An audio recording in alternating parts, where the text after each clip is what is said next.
It's the 20th of May. The number of the day is 4% because we're all been keeping an eye on inflation. It's the inflationary number at the moment, Francis Hood. Not unexpected, still hurts. No, it does hurt. It does hurt. It hurts because South Africa was doing so well and we had reduced inflation to 3%, smack on the Reserve Bank's target, talking about this new era of low inflation.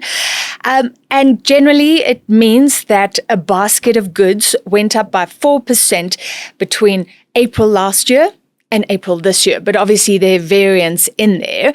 And the main factor, as expected, would be petrol prices going up. That was the first jump that we saw. Yeah, and you like inflation to stay down because it keeps prices stable and then people's salaries sort of match what they can afford. Prices tick up, but not too much. And you don't want runaway inflation. So we're not at runaway inflation. This was expected, but it does mean we are staring down the barrel of an interest rate hike. And that's next week? Next week, the Reserve Bank What's the expectation on that? I mean, they're going to have to start doing something soon. Yeah, so 25 basis points, a quarter of a percentage point. A lot of predictions I've seen, and this started quite a while back, saying we could see that at the meeting next week, and then our Reserve Bank meets every 2 months, so that in another 2 months' time, another 25 basis points. So all these things kind of just, if you've got a home loan, it depends on the size of the home loan, maybe a couple of £100, maybe even less for some people, but it's all adding up. And then you go to the fuel pump and you're paying more. And there's no end in sight to the war either. And that's the problem at the moment. We don't know how much worse this is going to get because we know with the fuel prices, that's going to be changing again come June. The fuel relief levy, that's being halved as well. Then I think it's eventually going to vanish altogether. So this is going to get more and more expensive for consumers. The good news is that we're actually looking at a diesel price cut. Say more things like that. Yeah, so we're following the numbers because the Central Energy Fund releases numbers every day based on the global oil price and the rand. Now, the oil price is still very high, especially compared to where it was before the war. But it leveled off just above 100. It's now moved higher and it seems stuck at around $110 per barrel. So that isn't good. But the rand is still pretty strong. And remember, you're now comparing the wartime oil prices to a new wartime oil price, which means that it's actually not that bad. And we're looking at a diesel price drop at the moment of about 4 rand. But then, like you say, government's going to take away that lovely fuel relief levy. So maybe a drop of 2 rand if it continues as it is. So that is the good news. Petrol will go up by a few cents, so that wouldn't have been bad. But then half of that fuel relief will come back. Yeah. So it'll be 1 rand 50, instead of 1 rand 50, it'll be 1 rand 66 or something.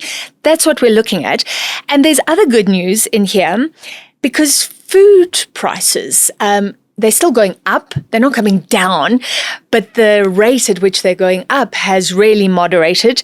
It's the lowest level in 14 months, consumer food price inflation. And we've seen really great stuff with fruits, grains, vegetables, beans. We can all be healthy. We should all be healthier and not drive so much and walk around. That's what I think. I don't know where I saw this, just the immediate reaction to the inflation number. You're talking about the food, the red meat side of things, not looking great. So in all the great healthy food you're talking about for us, but for us briars of the world, not great news for red meat. I didn't realize inflation gets that detailed. It does. They go per categories. So I can tell you pork is up 17.7% compared this April that we've just come out of compared to the year before. Beef steak up 17.4%. However, those rates have actually come down a little bit. It was worse if you compared March to March, and even worse, I think, if you compared February to February, because it depends on when those food prices spiked, right? So you now have, like I say, your comparison was high already because it started going up last year. It depends when meat prices started going up. So meat's not great. but vegetarians are looking very My good. wife's going to be very happy with that. We always talk when it comes to inflation and potentially interest rates next week with Saab. It's always a bit of a slow wag of the tail, because right now you're talking about the food costs, etc. We're not going to feel that immediate impact now, but the transport shock is ultimately going to end up with you and I and everyone else paying more for food later down the road, no pun intended, because the transport costs are going to be felt in maybe not weeks, but maybe months from now. Yes, and at least we're not feeling it yet. That was the big concern. But you're right, because remember, petrol prices went up in April and they went up in May. So we only have April data to work with. The Reserve Bank does give a sort of tolerance level. It wants 3% inflation, but it says, okay, we'll tolerate up to 4%. But now it's got to consider that inflation will continue to tick up as the May effect comes through. And I really hope we don't look at incredible food inflation in future. We've already been through that. I really hope that can be avoided.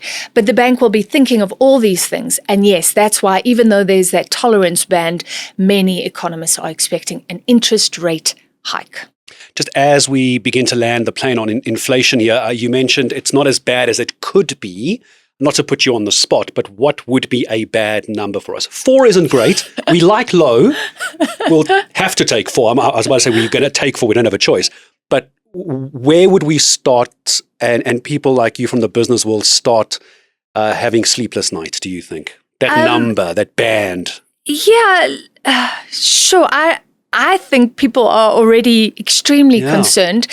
I guess if you're heading up to, people have said figures to me on air, and I get shocked, kind of 5 to 6. Those things don't sound good, especially because we were coming off such a good wicket, right? And the Reserve Bank has been lauded for really bringing us into a new situation where we can enjoy lower inflation. And that is not an added pressure for consumers. So I guess 5, 6, and it all depends. The Reserve Bank sent out these sort of scenarios. We are now, by the way, already in the intermediate scenario where the war would last for 2 months.